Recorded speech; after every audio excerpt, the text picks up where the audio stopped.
states, institutions of government cannot be strengthened with money.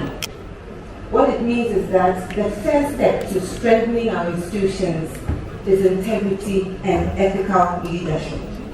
No matter how much money we pump into our institutions, without ethical leadership, all the money will be drained, all the money will be wasted. And therefore, this initiative is an important step to strengthening our institutions and leading our nation onto the right path.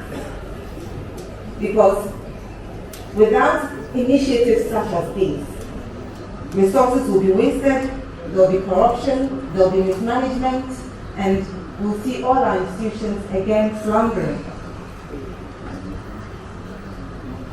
On the part of government, we have two very critical initiatives that we have taken up. In fact, recently, Cabinet has approved what we call the NECA, that is the National Ethics and Anti-Corruption Action Plan, to replace the National Anti-Corruption Plan, which expired in 2024. And that, I believe, has been or will be submitted to Parliament very soon. Also before Parliament is the Code of Conduct for Public Officers Bill, which will direct all public officers on the kind of leadership we want to see in public service.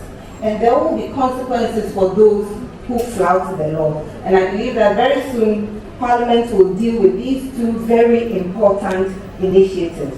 It's important to note that this time we had National Anti-Corruption Action Plan, but this time we have the word ethics in it, meaning that ethics is very important to leadership. Before I take my seat, let me remind all of us of the words of the Chief Justice when we are making our nominations for this initiative, for the awards. He says, integrity is about the willingness to pay the price for doing what is right. So it's not just about the appearance. When you are submitting your nominations, these are some of the things that you should look for. And I'll congratulate in advance the committee that is going to be set up, chaired by Honorable my Lord Justice Atuguba, with a team of members who are all very, very, very well placed in society, have integrity, and have worked hard in the public service.